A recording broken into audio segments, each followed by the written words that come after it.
boy. Woo! Super excited right now. I just picked up Gizmo from Fortune Mines. He just dropped off the S15 over there. Back at it again. Gonna pull it apart today. I don't know. I have no idea what's gonna happen. Apparently Gizmo ran it and drove it right here. He disconnected the coils and the injector, and he said it kind of ran okay. Obviously it's firing on 7. I'm sure it's got plenty of power to push it on 7 soon.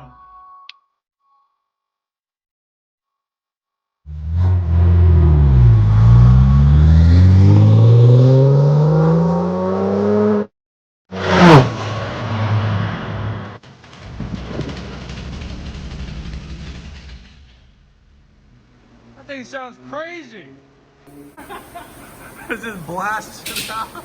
We got the valve cover off, and at first glance, everything on that cylinder looks somewhat good. I mean, I don't see anything that's standing out yet. The valve springs look like they're all together. I don't see any unusual wear on this stuff, so gonna keep digging. Whew, it's pretty heavy.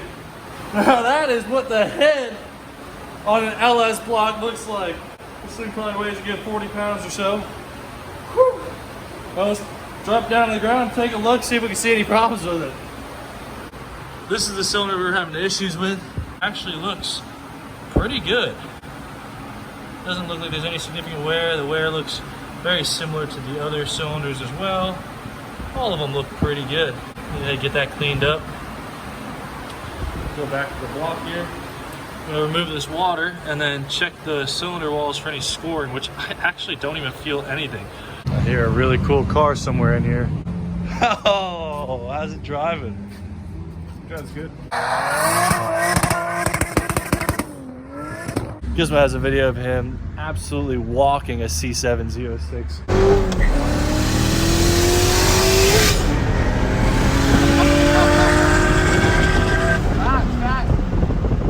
This thing just starts moving. Unreal. Turbos are fun.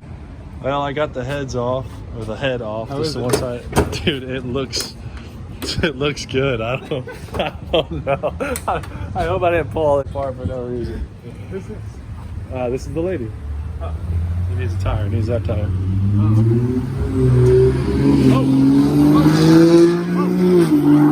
Oh. I mean, the heads are done, like he told you. It does have dual valve springs. It does have the trunnion upgrade. Or the push rod back, maybe? No, the push rod looks good too. I think you should take that head to a machine shop.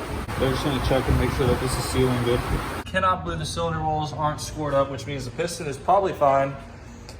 Again, the push rods look good. If that needs fixing, then they'll fix that. And Gizmo's trying to convince me to go to Sebring drifting this weekend. So, I don't know. He's taking that. Guess I would take that right there. Look at that pretty looking girl right there. Okay, we are at Cylinder Head Exchange down here in Fort Lauderdale, Florida. It's actually right here on the airport. Got the cylinder head getting vacuum tested right now. Well, the valves are all seated, came out good, so we're just gonna check the top of the cylinder here.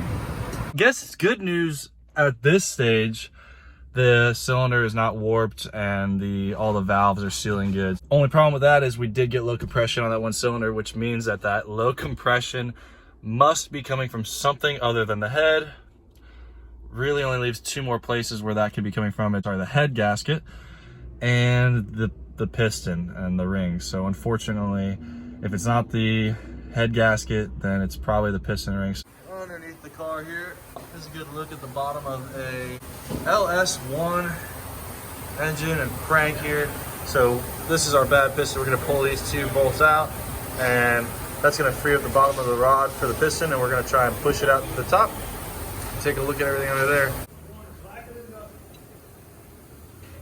There she is. That's a piston right there. That thing doesn't look messed up, man. What's up with that, man? How's the bearing look? Bro, we're over here just staring at it, looking for a problem, and he's just like, look at the rod. Oh, no. Damn. That'll do it. That means that your piston range is good, your piston is good, and everything's good. You just need a rod. Just need a rod. All right, so we just ordered all new gaskets and everything for the motor, everything we needed for the motor, new rings, bearings, everything. We just all ordered everything all new, so everything should be good to go and put it all back together. Hopefully tonight. We're gonna go pick up the parts here in a little bit and just get it working again. Nothing to it.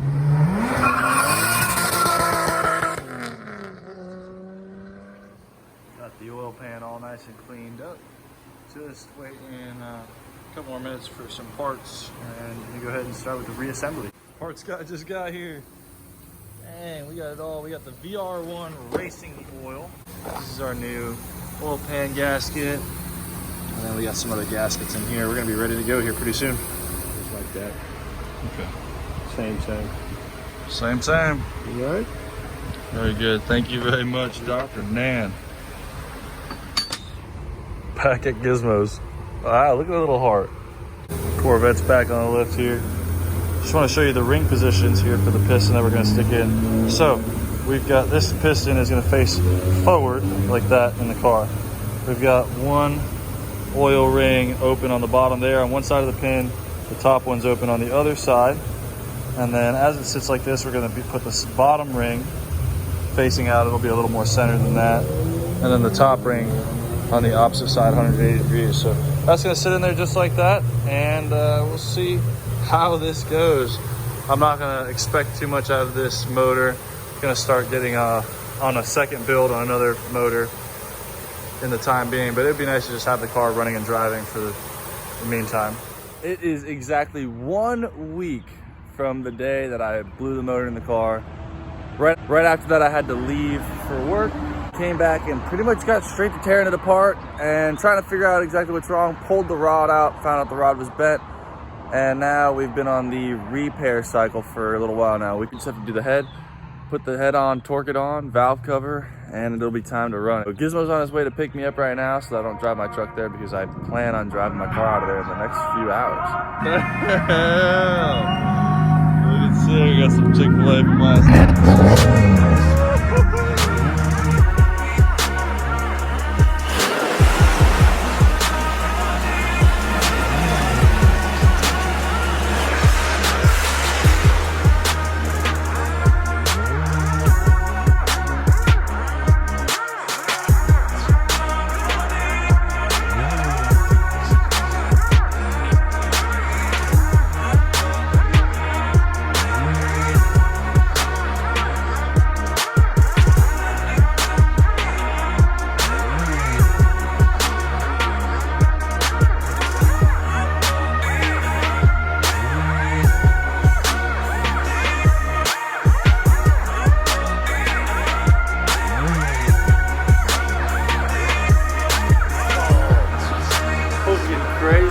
now.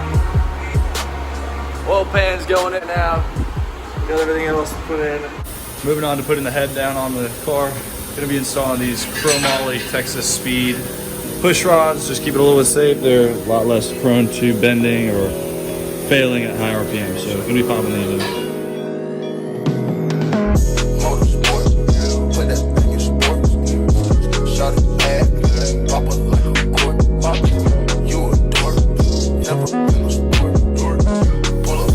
Got a brand new set of head bolts too.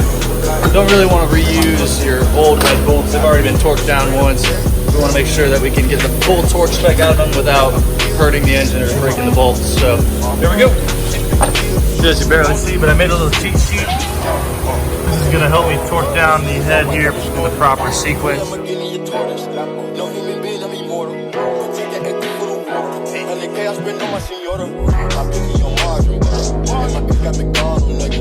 Soon as I land on the lyric, yes, they wet tears. 488 hit the gears. 180 suicide, don't Britney Spears. I'm bougie, so bitch don't get near. Angel make don't disappear. Hit the gas, it got flames out the rear. It's a race in the back of the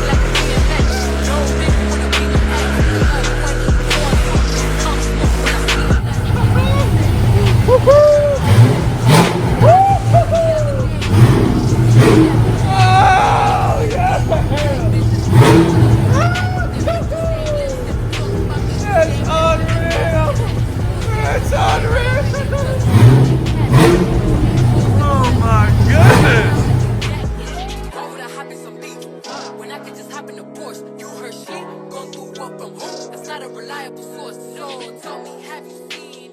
Let me wrap my. I can't believe it. I can't thank Gizmo enough for letting me use the shop and being over here, help me through the process and everything that he's doing. I'm actually gonna go over to Sebring today, watch all the boys drift and have a good time, and hopefully get this thing ready to do some drifting pretty soon. Just waiting on my SLR angle kit and a couple other little suspension parts, and we should be good to go. Thanks for staying tuned and watching all the progress that we've made in 1 week, pretty much a week and a half, between doing the injectors flooding the motor, blowing the motor on me, and then putting it back together. We'll catch you next time.